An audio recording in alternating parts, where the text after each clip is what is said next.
만에 일어났던 안타까운 사건을 우리에게 보여주고 있습니다. 사울이 왕이 되었지만 완벽하게 아직 왕이 되지 못해서 결국 하나님의 테스트에 미끄러지고 하나님이 주신 축복을 빼앗기는 일들에 대해서 오늘 성경이 우리에게 증명하고 있는 것입니다. 여러분, 하나님은 우리에게 더 좋은 길로 인도해 주시기를 원하지만 때로는 우리의 연약함과 어리석음으로 하나님의 축복에서 탈락되는 경우들이 많이 있는 것을 봅니다. 하나님은 내가 끝까지 축복 안에 살기를 원하지만 우리는 불신앙으로 인해서 여러 가지 일들로 인해서 하나님의 주시는 축복을 다른 사람에게 빼앗기기도 하고 내 스스로가 미끄러지기도 하는 그런 일들을 반복하는 것입니다. 오늘 읽은 이 성경 본문은 명확하게 사울왕이 하나님의 잣대에 부족해서 그 축복을 빼앗기고 하나님의 축복과 약속에서 탈락하고 있는 내용을 우리에게 보여주고 있는 것입니다. 그래서 우리가 신앙생활 할 때 오늘 이 말씀을 마음판에 새기고 여러분은 주님 오시는 그날까지 주님의 주신 그 귀한 축복을 빼앗기지도 않을 뿐만 아니라 하나님의 약속에서 탈락하지 않는 그런 아름다운 종들이 되시기를 주님의 이름으로 축복합니다. 오늘 읽은 이 성경 본문은 부재에 대한 이야기입니다. 부재라는 말은 뭔가 하면 있어야 할 자리에 있지 않는 것을 부재라고 이야기합니다. 예컨대 선생님이 부재하다, 이 말은 선생님이 그 자리에 있어야 되는데 선생님이 계시지 않았다 이런 뜻이고, 아버지의 부재 이러면 아버지가 있어야 될 자리에 아버지가 있지 않았다 이런 뜻이죠. 부재라는 것은 꼭 있어야 되는데 그게 없다 이런 뜻입니다. 사실 오늘 이 성경 본문은 우리에게 하나님이 축복하신 그 역사 속에 탈락하는 이유는 우리에게 있어야 될 것이 있어야 되는데 그것이 부재함으로 일어났다 이런 뜻을 말하는 것입니다. 사랑하는 성도 여러분, 우리 성도들은 부재할 자들이 아니고 우리는 충만해야 될 자들입니다. 있어야 할 것이 없는 게 아니고 있어야 할 것이 풍성하게 있을 때에 하나님의 능력 안에 삶을 살아간다는 뜻입니다. 그래서 오늘 이 성경 본문을 통해서 하나님이 우리에게 들려주는 이야기를 들으시고 여러분의 삶 속에 부재가 아니라 충만함으로 하나님이 주신 축복을 끝까지 누려내는 저와 여러분과 저가 되기를 축복합니다. 자, 오늘 이 성경 본문을 통해서 하나님이 우리에게 뭘 말씀하기를 원하시는 것입니까? 첫 번째는 사울왕의 탈락은 믿음의 부재에서 온 것이다 이렇게 가르칩니다. 여러분, 오늘 읽은 성경 본문 여러분 읽으시면서 느꼈겠습니다만은 사울왕이 이제 통치하고 2년 만에 이제 그 블레셋의 수비대가 게바에 있었는데 요나단이 군대를 이끌고 가서 그 블레셋 수비대를 박살내버림으로 이 열받은 이 블레셋 군대가 그냥 대군을 이끌고 쳐들어오지 않습니까? 여러분, 얼마나 군사의 수가 많은지 너무너무 놀랄 정도로 두려울 정도로 많이 모이는 겁니다. 여러분, 5절 말씀을 한번 보십시오. 블레셋 사람들이 이스라엘과 싸우려고 모였는데 병거가 3만이고 마병이 6,000명이고 백성은 해변에 모래같이 많았다. 여러분, 이게 성경에 한 절로 기록되어서 그렇지 실제로 이게 내 눈앞에 펼쳐져 있다고 생각하면 이거는 이 전쟁 자체가 불가능한 것입니다. 그래서 이스라엘 백성들이 너무나 겁이 나고 두려워서 다 도망가 버리고, 여러분 15절에 보면 몇 명만 남았다라고 말하고 있습니까? 15절 마지막에 보니 사울이 자기와 함께한 백성의 수를 세어보니 몇 명이 있었더라고요. 600명이 있었던 거예요. 그러니까 여러분, 이 수없이 바다모래같이 많은 이 블레셋 군대와 그런 마병과 그런 어떤 전차부대하고 이 600명하고 싸우면 이길 수 있겠습니까? 그러니까 여러분, 사울이 그때 믿음의 부재를 보이는 것입니다. 사실 이 하나님의 전쟁은 수에 있는 게 아니거든요.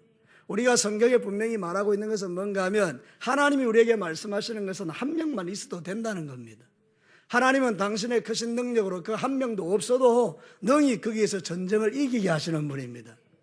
전쟁은 여호와께 속한 것이기 때문에 인간이 가지고 있는 수와는 상관없거든요. 하나님이 우리에게 보시고 싶은 건 딱 한 가지인 거예요. 네가 나를 믿느냐 이 말이거든요. 그런데 오늘 사울이 바로 그 믿음의 부재를 보여버린 것입니다.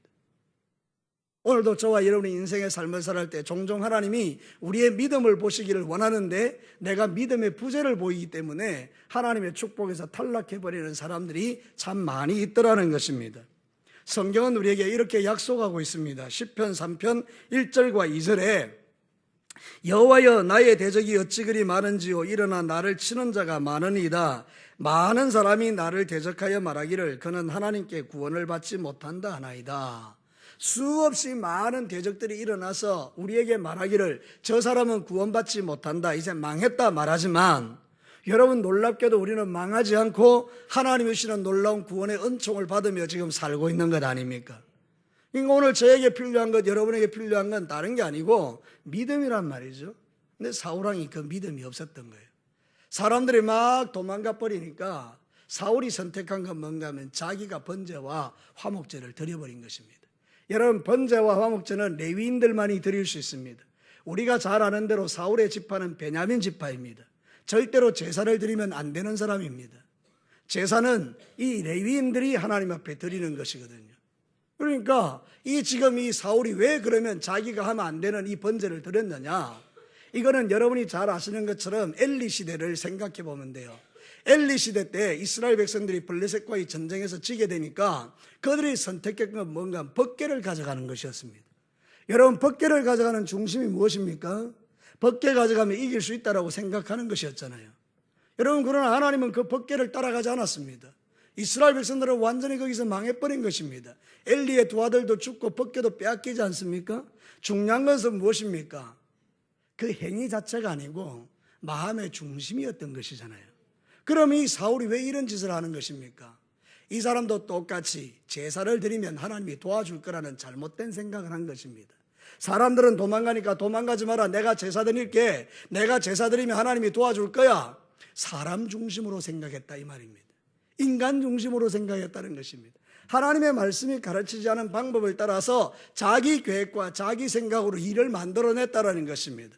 그래서 하나님은 그것을 가르쳐서 정확하게 이렇게 말합니다. 망령되게 행하였도다. 여러분, 망령되다라는 말은 뭔가 하면 원문에 보면 바보 같은 짓을 했다 이런 뜻입니다. 하나님이 보기에 이 사울이 바보 같은 짓을 한 것입니다. 뭐가 없었기 때문입니까? 믿음의 부재. 믿음이 없으면 우리는 바보 같은 짓을 하는 것입니다. 사랑하는 성도 여러분, 저와 여러분이 마지막 시대에 붙들어야 될 게 뭔가 하면 하나님을 향한 믿음인 것입니다. 전쟁이 여호와께 속했다는 믿음, 내 인생은 하나님이 책임진다는 믿음, 내 가는 걸음을 주께서 인도하신다는 믿음, 하나님이 말씀으로 나의 삶을 이끌어 가신다는 믿음. 그래서 우리는 그 믿음의 것을 붙들고 주님 앞에 엎드려 기도하면서 하나님의 뜻을 구하고 살아야 하는데, 이 사람은 지금 그게 아니고 내가 번제를 드림으로 말미암아 하나님 도와줄 거니까 너희들 도망가지 마라, 사람의 마음을 붙들기 위해서 인간적인 방법을 썼다 이런 뜻입니다. 하나님의 말씀이 가르치지 않는 방법으로 살았다 그런 뜻이잖아요. 우리도 그럴 때가 있습니다. 믿음이 없으면 인본주의인 겁니다. 믿음이 없으면 자기 생각대로 사는 것입니다. 믿음이 없으면 내 계획대로 사는 것입니다. 이사야 12장 2절을 이렇게 우리에게 말하잖아요. 보라, 하나님은 나의 구원이시라. 내가 신뢰하고 두려움이 없으리니 주 여호와는 나의 힘이시며 나의 노래시며 나의 구원이심이라. 여러분, 이 말씀이 여러분에게 믿음이 되기를 축복합니다. 보라, 하나님은 나의 구원이시라. 내가 두려움이 없으리니 여호와께서 나의 삶을 지켜줄 거라는 이 믿음의 고백이 우리를 살게 하는 것입니다. 여러분, 8절에서 10절 말씀 한번 보도록 하겠습니다. 오늘 본문 8절에서 10절까지의 내용을 한번 살피겠습니다. 같이 한번 읽어보시죠. 시작. 사울은 사무엘이 정한 기한대로 이레 동안을 기다렸으나 사무엘이 길갈로 오지 아니하며 백성이 사울에게 흩어지는지라. 사울이 이르되 번제와 화목제물을 이리로 가져오라 하여 번제를 드렸더니 번제를 드리기를 마치자 사무엘이 온지라. 사울이 나가 맞으며 문안하였다. 사랑하는 성도 여러분, 해서는 안 될 일들을 믿음이 없으니까 자기 마음대로 벌리는 이 사울의 정확한 잘못된 모습을 성경은 우리에게 가르쳐주고 있는 것입니다. 하나님의 능력이 눈에 보이지 않으면 우리는 이런 일을 하는 것입니다. 가장 중요한 것은 뭔가 믿음이라는 것은 보이지 않는 하나님의 능력을 보이는 것보다 크게 보는 것입니다. 다시 말씀드리겠습니다. 사람들은 눈에 보이는 것을 훨씬 크게 보고 보이지 않는 하나님을 작게 봅니다. 믿음이 부재한 사람들은 내 생각이 훨씬 더 크고 하나님의 계획은 작게 보이는 것입니다. 그러나 반대로 믿음이 있는 사람은 아무리 세상 것 크게 보여도 하나님께 훨씬 더 크게 보이는 것입니다. 우리 하나님이 훨씬 전능하시고 우리 하나님이 능력이 하나님이시고 비록 나 혼자라 할지라도 하나님은 나에게 역사하셔서 나를 통해서 당신의 놀라운 일을 행하실 거라는 믿음을 갖고 살아가는 것입니다. 오늘 사울은 그 믿음이 부재했던 것입니다. 우리도 매일의 삶 속에서 때로는 내 생각대로 내 뜻대로 내 마음대로 삶을 살아가려고 결정할 때가 있는 것입니다. 보이는 환경의 두려움 속에서 보이지 않는 하나님을 신뢰하지 않고 내 방법으로 살아갈 때가 훨씬 많은 것입니다. 인간적인 해결책을 찾을 때가 많은 것입니다. 저도 그렇습니다. 믿음의 부재는 축복에서 탈락하는 첫 번째 이유입니다. 여러분에게 오늘 믿음이 일어나게 되기를 축복합니다. 하나님께 믿음을 구하시고 그 믿음으로 말미암아 주님 앞에 이겨내는 삶이 우리에게 필요하다고 성경은 지금 가르치는 것입니다. 두 번째는 사울왕의 탈락은 관계의 부재에서 온 것입니다. 여러분, 믿음은 어디에서 생기는 것입니까? 관계에서 생기는 것입니다. 하나님과의 영적 관계가 깊어지면 하나님은 우리에게 믿음이라는 것을 선물로 주십니다. 믿음의 수요자는 하나님이시니까 우리는 믿음을 하나님으로부터 받게 되는 것입니다. 하나님과의 관계가 막혀져 있으면 어떤 경우에도 믿음이 우리에게 부어질 수 없습니다. 그러나 하나님과의 관계가 열려 있으면 하나님 우리에게 믿음이라는 것을 주시는 것입니다. 사랑하는 성도, 그래서 우리는 그 하나님과의 관계를 더 깊이 가져가는 그런 삶을 살아야 하는 것입니다. 하나님의 말씀과 하나님의 기도와 하나님을 향하여 나아가는 이 모든 것들을 통해서 우리가 믿음이 생겨지게 될 때에 그 믿음을 통해서 세상을 이기게 되는데, 관계가 부재하면 절대로 믿음이 생기지 않는 것입니다. 여러분, 2년 동안 사울이 뭘 했습니까? 성경에 보면 2년 동안 사울이 한 것에 대해서 하나님과의 관계를 맺었다는 그런 이야기가 전혀 나오지 않습니다. 오늘 성경 본문에도요, 이 사울이 하나님께 기도했다, 하나님을 만났다, 하나님의 말씀대로 살았다, 이런 말은 전혀 나오지 않습니다. 그러니까 적어도 이 사울은 관계에 부재가 있었다는 것입니다. 하나님과의 관계가 다 끊어져 있는 것입니다. 결국 그는 믿음이 없는 삶을 살게 된 것 아닙니까?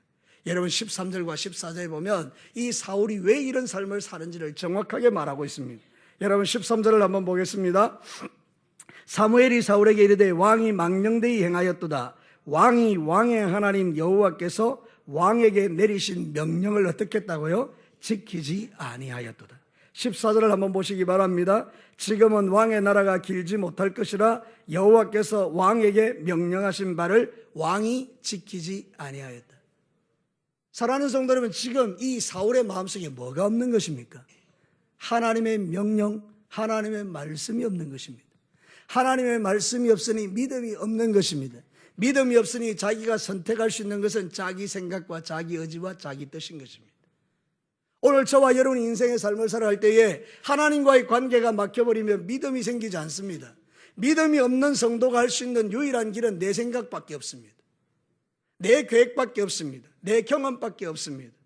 그러나 여러분이 하나님과의 관계가 열려졌으면 하나님의 말씀을 구하고 그 하나님의 말씀이 주는 길을 따라서 우리는 걸어가게 되는 것입니다. 여러분, 순종은 갑자기 되는 게 아닙니다. 순종을 안 하던 사람이 어느 날 갑자기 순종을 한다, 이런 건 없습니다. 하나님과의 관계가 깊어지면 순종의 깊이가 깊어지는 것입니다. 순종 잘하는 사람들은 갑자기 잘하는 게 아닙니다. 평소에 훈련을 통해서 하나님과의 깊은 관계를 통해서 하나님이 어떤 분인가를 잘 알기 때문에 순종으로 나아가는 것입니다. 내가 하나님을 모르는데, 하나님의 말씀을 모르는데, 하나님께서 나에게 주시는 그 놀라운 은혜를 모르는데 순종이 가능하겠습니까? 그건 안 되는 것입니다.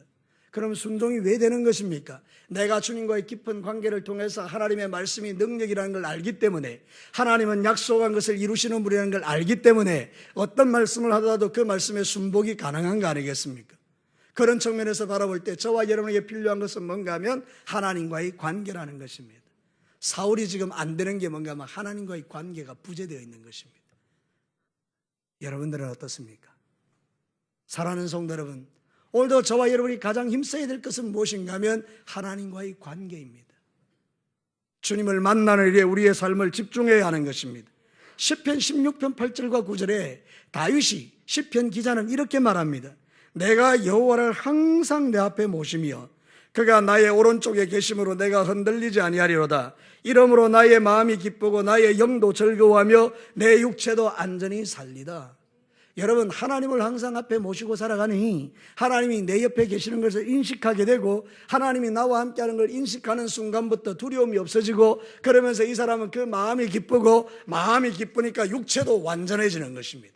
영과 육이 하나님 앞에서 복을 받는 것입니다. 영혼이 잘된 같이 범사가 잘되고 강건한 복을 지금 누리고 있는 것입니다. 우리 여기 있는 오늘 수요 예배에 참여한 여러분 모두에게 이런 은혜가 부어져야 되기를 축복합니다. 사울왕은 이 중요한 관계를 2년 동안 끊은 것입니다. 그가 왕이 되어서 왜 관계가 무너졌는지는 모르지만 사람 중심의 생각을 한다는 것 자체가, 이 사울이 처음에는 겸손하여서 내가 정말로 이 자리가 어울리지 않는다고 생각했는데 그가 왕위에 앉아보니 너무 좋은 거라요. 그러니까 거기에 깊이 빠져서 2년 동안 백성들과의 관계 속에서 사람의 눈치를 보는지는 몰랐지만 하나님과의 관계는 다 무너져 있었기 때문에 결국은 오늘 이런 일들이 일어날 때에 인간적인 방법을 선택할 수밖에 없는 사울왕의 모습이 드러나는 것입니다. 여러분, 우리는 신앙생활 할 때에 지난 1년을 돌아봅니다. 내 지난 1년 동안 하나님과 어떤 관계를 해왔는가, 하나님과의 관계가 무너져 있는 것은 없는가, 그것을 늘 살피는 것입니다. 우리는 문제가 있을 때에 적시로 하나님께 나아갑니다. 여러분, 가만히 한번 생각해 보시죠. 하나님과의 관계가 깊이 잘 돼 있는 사람들은 문제가 딱 생기면 어떻게 합니까? 제일 먼저 누구에게 달려갑니까? 하나님에게 달려갑니다. 가서 제일 먼저 뭐 합니까? 기도합니다. 하나님, 나를 도와달라고. 그것은 하나님과의 관계인 것입니다.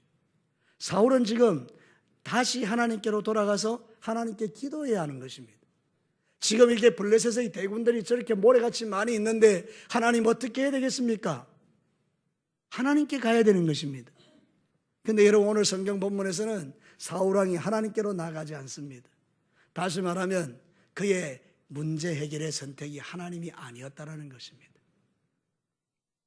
오늘도 저와 여러분의 인생 가운데서 크고 작은 많은 문제들이 일어날 때마다 우리는 하나님께로 나아가서 그분을 만나고 그분과의 관계를 통해서 그분이 주는 말씀을 듣고 그분이 주시는 능력 안에서 여러분의 영육간의 모든 묶임이 풀어지게 되기를 축복합니다. 저의 생애 가운데도 많은 문제가 일어났을 때마다 제가 경험했던 것은 기도원에 가서 주님 앞에 간절히 기도할 때에 올라갈 때는 그렇게 많았던 문제들이 내려올 때는 풀어져 있는 것들을 많이 경험했던 것입니다. 사랑하는 성도 여러분, 오늘 이 마지막 시대에 저와 여러분에게서 사라져가고 있던 것이 뭐냐? 그러면 기도라는 것이 사라지고 있다는 걸 잘 알고 있지 않습니까? 예전에는 기도원이라는 것에 가는 것이 전혀 이상하지 않았습니다. 기도원에 가서 기도하는 것이 우리의 삶에 있어서 우리의 영을 깨우는 아주 좋은 방법 중에 하나였습니다. 그런데 여러분, 삼천리 방방곡곡에 넘치던 기도원들이 문을 다 닫았습니다. 거의 대부분이 문을 다 닫았습니다. 겨우 지역에 살아있는 기도원이 몇 가지만 있습니다. 이유는 뭘까요? 더 이상 성도들이 기도원에 올라오지 않는다는 것입니다. 더 이상 기도원에 올라오지 않는다는 이유는 이제 이 사람들이 문제를 풀어가는 방식들이 하나님을 신뢰하지 않는다는 이야기일 수도 있다는 거죠. 물론 우리가 기도원에 가는 것이 그것이 전부라고 말하는 것은 아닙니다. 그러나 이 땅에 적어도 영적인 분위기가 하나님 앞에 시간마다 아니면 1년에 한 번 휴가를 내어서 기도원에 가서 간절히 기도하며 자신의 전생애를 맡기는 사람들이 점점 사라지고 있다는 사실에 대해서만큼은 우리가 동의할 수밖에 없다는 이런 이야기인 것입니다. 우리가 이제 문제를 풀어가는 방식이 더 이상 하나님과의 관계를 통해서 문제를 풀어가는 것이 아니고 내가 살아왔던 삶의 방법을 따라서 문제를 풀어가고 있다는 사실을 성경은 우리의 삶으로 또한 보여주고 있는 것입니다.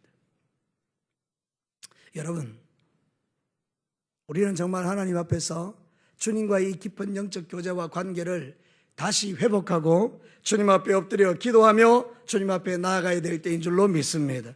말씀이 여러분의 삶 속에 다시 회복되어야 될 줄 믿습니다. 여러분, 에베소서 6장 18절을 보십시오. 모든 기도와 간구를 하되 항상 성령 안에서 기도하고 이를 위하여 깨어 구하기를 항상 힘쓰며 여러 성도들을 위하여 구하라. 이 짧은 말씀 속에 얼마나 많은 부분들이 우리에게 말하고 있습니다. 기도하라, 간구하라, 깨어있으라, 구하라, 항상 하라, 항상 하라. 그 이야기가 지금 이 짧은 구절 속에 계속 있지 않습니까? 에베소서 6장은 영적 전쟁에 대한 이야기라는 걸 아시죠? 우리가 악한 원수마귀의 모든 괴계를 이기고 영적 전쟁에서 이길 수 있는 유일한 길이 뭐냐? 결론이 이거라는 것입니다. 모든 기도와 간구를 하되 항상 성령 안에서 기도하고 이를 위하여 깨어 구하기를 항상 힘쓰며 여러 성도들을 위하여 구하라. 우리의 해결책은 주님 앞에 엎드려 기도하는 것입니다. 그러나 여러분, 항상 선포하는 말씀이지만 중직자가 될수록 기도의 자리가 훨씬 깊어져야 합니다. 내가 중직자라는 의미 자체가 가지고 있는 의미는 정말 하나님 앞에 무거운 직분을 받았기 때문에 거기에 심판이 크다는 이야기가 들어있는 것입니다. 교회 안에서 중직을 가졌다는 것은 자랑이 아닙니다. 교회 안에서 중직을 가졌다는 것은 그만큼 무거운 책임이 부과됐다는 것입니다. 그러면 이 무거운 책임을 우리가 어떻게 감당할 수 있습니까? 여러분의 힘으로 감당할 수 있습니까? 아니요. 그러니 우리는 더 깊은 기도의 자리로 들어가야 하는 것입니다. 놀랍게도 장로님들, 권사님들, 안수 집사님들, 여러분 중직자들 아닙니까? 그럼 여러분의 기도의 자리는 훨씬 깊은 데 있어야 되는 것입니다. 목사는 뭐 말할 것도 없습니다. 오늘 저와 여러분의 인생 가운데 정말 찾아야 될 게 뭘까요? 관계의 부재요. 하나님과의 관계가 부재하기 때문에 우리는 능력 없이 하나님이 주시는 놀라운 축복에서 탈락하는 일들이 저에게도 여러분들에게도 있을 수 있기에 오늘도 이 말씀 우리에게 주시는 이유는 우리가 이 믿음의 길에서 축복의 길에서 탈락하지 않고 끝까지 달려가도록 하나님과의 깊은 영적 교제를 유지하라고 우리에게 말씀하고 있는 것입니다. 여러분, 이제는 여러분의 삶 속에서 가장 중요한 것은 하나님과의 관계임을 깨닫고 주님과의 영적 깊은 관계를 놓치지 않는 귀한 종들이 되시기를 바랍니다. 믿음의 부재, 관계의 부재는 틀림없이 문제를 일으키는 것입니다. 마지막 세 번째입니다. 어쩌면 제일 중요한 문제일 수 있겠습니다. 사울왕의 탈락은 회개의 부재에서 온 것입니다. 여러분, 오늘 이 성경 본문에서 이제 이 번제를 드리고 나자마자 바로 사무엘이 왔습니다. 조금만 더 기다렸으면 어땠을까요?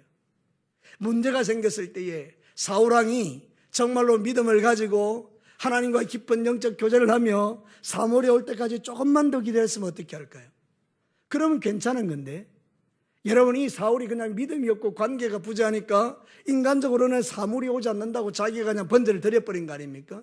근데 오늘 성경에 드리자마자 곧 사무엘이 온 것입니다. 여러분, 이게 뭘 의미하는 것입니까? 하나님이 우리의 모든 삶 가운데서 저와 여러분을 보실 때에 네가 과연 믿음 안에 있는가 보자, 네가 과연 축복 안에서 탈락하지 않을까 보자, 그리고 툭툭 던져놓는 문제 앞에서 우리는 스스로 하나님 앞에 기도하고 준비하고 믿음을 가지고 준비하지 아니하고 내 생각대로 내 계획대로 살아버리니 그 문제가 해결되고 나면 곧바로 하나님의 역사가 일어나는데 우리는 그걸 보지 못할 때가 훨씬 많다는 것을 성경은 가르치는 것입니다. 근데 여러분, 이 사울이 일은 벌어졌고 사무엘은 왔습니다. 그럼 우리는 어떻게 해야 될까요? 저와 여러분 같으면 나의 어리석음 때문에 바보 같은 짓을 하고 망령된 일을 해서 정말 하나님 보시기에 부끄러운 일을 했다면 우리는 적시로 사무엘 앞에 무릎을 꿇고 이렇게 해야 될 거 아닙니까? 내가 잘못했습니다. 내가 어리석어서 믿음이 없었어. 내가 당신이 오기 전에 이런 일을 벌렸습니다. 정말 잘못했습니다. 한 번만 더 하나님께서 나에게 기회를 주신다면, 하나님 이 민족을 다시 한 번만 도와주신다면 내가 다시는 이런 일을 행치 않겠습니다. 적시 무릎을 꿇고 하나님 앞에 회개했다면 아마 역사의 양상은 달라졌겠죠. 근데 오늘 성경 본문에 보면 이렇게 말하는 것입니다. 여러분, 성경 본문 12절과 13절 우리 다 같이 한번 읽겠습니다. 다 같이 한번 보겠습니다. 11절 12절 말씀 보겠습니다. 준비 시작. 사무엘이 이르되 왕이 행한 것이 무엇이냐 하니 사울이 이르되 백성은 내게서 흩어지고 당신은 정한 날에 오지 아니하고 블레셋 사람은 믹마스에 모였음을 내가 보았으므로 이에 내가 이르기를 블레셋 사람들이 나를 치러 길갈로 내려오겠거늘 내가 여호와께 은혜를 간구하지 못하였다고 부득이하여 번제를 드렸나이다. 여러분, 여기서 중요한 게 뭔가 하면 사울이 지금 책임을 사무엘에게 돌리고 있다는 겁니다. 네가 안 왔기 때문에 이런 일이 벌어지지 않느냐, 이 이야기입니다. 말은 대단히 정중하게 하고 있지만 사실은 그런 뜻이 아닙니다. 당신이 조금 더 일찍 왔으면 이런 일이 안 생겼지 않겠느냐. 지금 책임을 누구에게 전가하는가 하면 사무엘에게 전가하고 있는 것입니다. 회개가 없는 것입니다. 회개 없는 사람의 특징이 뭔가 모든 책임을 다른 사람에게 전가하는 것입니다. 너 때문에 그렇다는 것입니다. 그러니 결국 그것 때문에 이 문제가 풀어지지가 않는 것 아니겠습니까? 여기서 사울이 취해야 될 액션은 다른 게 아닙니다. 내가 잘못했습니다, 이것입니다. 그런데 여러분, 사울은 그렇게 하지 않습니다. 당신 때문에 이런 일이 벌어졌다라고 이야기하고 부득이하여 내가 번제를 드렸다는데, 여러분, 이 부득이라는 말도 사실은 기쁜 뜻이 그게 아닙니다. 어쩔 수 없어서, 나는 안 하고 싶은데 어쩔 수 없어서 했다, 이런 뜻이 아닙니다. 부득이라는 말이 원문에 보면 이 말이 무슨 뜻인가 하면 자기가 의지적으로 주도하여 그 일을 행했다, 이런 뜻입니다. 그러니 여러분, 사무엘이 오고 안 오고는 아무 상관없습니다. 이 사울은 지금 자기가 주도하여 의지적으로 그 일을 행한 것입니다. 그래 놓고는 이제 책임을 누구에게 돌리는가 하면 사무엘에게 돌리는 것입니다. 사랑하는 성도 여러분, 회개하지 않으면 우리는 누구라도 다 이렇다는 것입니다. 저도 그렇고 여러분도 그렇고 하나님 앞에서 영적인 눈이 어두워지면 모든 책임을 다른 사람에게 돌리는 것입니다. 혹시 여러분들 가운데도 누군가에게 책임을 돌리는 일들이 없으십니까? 그것은 여러분이 영적으로 어두워진 증거라는 뜻입니다. 우리는 항상 영적으로 밝은 자가 되셔야 합니다. 마태복음 6장 22절과 23절에 눈은 몸의 등불이니 그러므로 네 눈이 성하면 온 몸이 밝을 것이요 눈이 어두우면 온 몸이 어두울 것이니 그러므로 네게 있는 빛이 어두우면 그 어둠이 얼마나 더하겠느냐. 우리 예수님께서 가장 우리에게 가르치고 있는 말씀의 핵심은 뭔가 하면 네 눈이 밝아야 온 몸이 밝는다. 영적으로 밝아야 모든 걸 분별할 수 있다는 거예요. 저를 따라서 한번 합시다. 영적으로 눈이 밝아야 모든 것을 분별할 수 있다. 사울왕이 영적으로 깨어있었다면 절대 이렇게 하지 않습니다. 이런 일도 생기지 않을 뿐만 아니라 이런 일이 생겼다 하더라도 즉시 무릎을 꿇고 내가 잘못했습니다. 여러분, 회개는 하나님의 은혜의 통로입니다. 하나님은 어떤 죄인이라도 회개하면 용서하십니다. 진심으로 주님 앞에 나와 내가 잘못했다라고 고백하면, 말씀 앞에 내가 무릎을 꿇으면 하나님은 즉시로 용서해 주십니다. 뭐 시간 두고 용서해 주고 두고 보자 이런 거 없습니다. 그 자리에서 바로 용서해 주시는 분이 우리 하나님이십니다. 그래서 하나님의 은혜가 놀라운 것 아닙니까? 그 은혜를 입고 저희들이 살아가는 거 아닙니까? 오늘 이 말씀이 조금이라도 여러분에게 찔림이 된다면 여러분 오늘 이 시간 같이 회개하며 여러분의 마음속에 있는 모든 잘못된 영역들을 주님 앞에 고백하시면 되는 겁니다. 믿음이 부재하면 믿음이 없음을 용서해달라 하시고, 관계가 부재했다면 관계가 부재했던 걸 용서해달라 하시고, 여러분의 삶 속에 기도와 말씀이 부재했다면 하나님 이제부터 내가 주님 앞에 다시 이 삶을 살겠다라고 주님 앞에 회개하고 새롭게 된다면 하나님은 지금 즉시 여러분을 회복시킬 능력이 분명히 있는 줄로 믿습니다. 그러니 여러분, 오늘 이 말씀은 저와 여러분에게 복음인 것입니다. 그러나 이 사울에게는 이게 통하지 않은 것입니다. 영이 어두워서 회개하지 않는 것입니다. 회개하지 않으니 그의 축복을 빼앗기는 것입니다. 여러분, 오늘 이 성경 본문에 보면 14절에 가슴 아픈 이야기를 지금 하고 있습니다.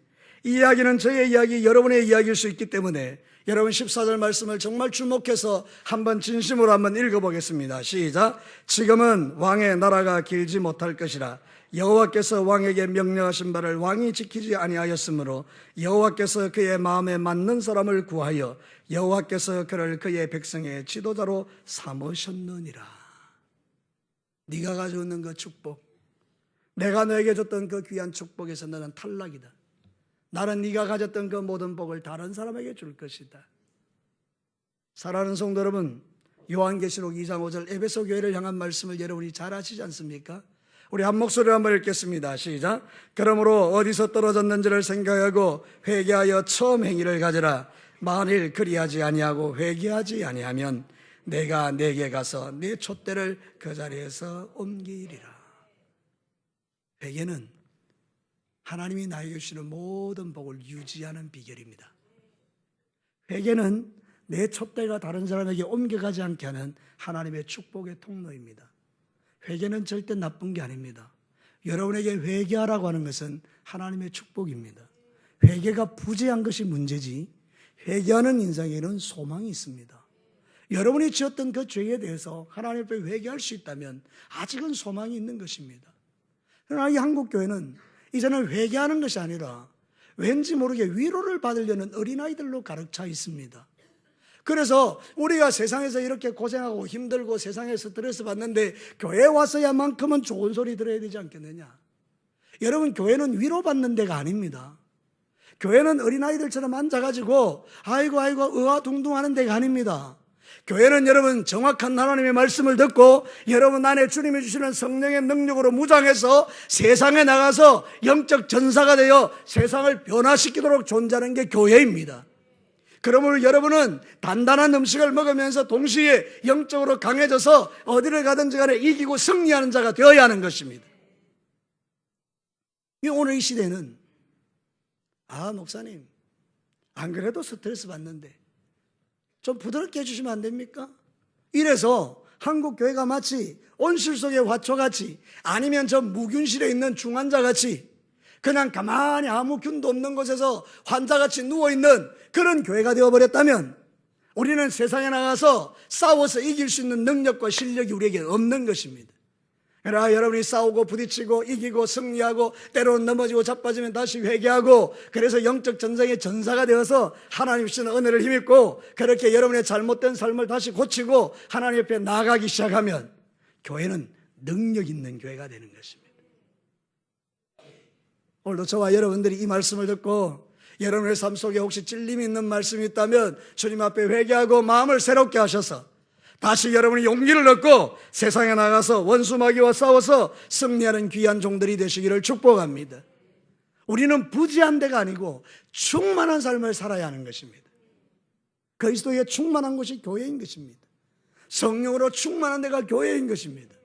그래서 여러분들이 엎드려 기도할 때마다 하나님이 놀라운 충만을 저와 여러분에게 부어주실 줄로 믿습니다. 말씀을 마치겠습니다.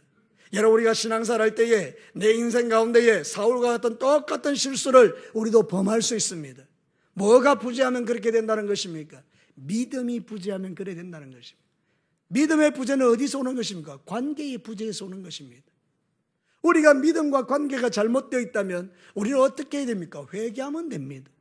회개가 부재할 때 완전히 무너지는 것입니다.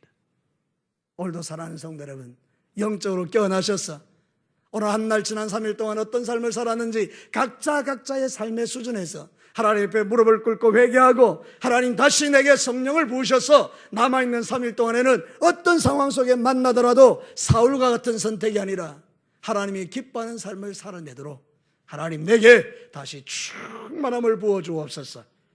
여러분, 이번 한 주간 내내 성령 충만하셔서 승리하는 삶을 살아가시기를 주님의 이름으로 축복합니다.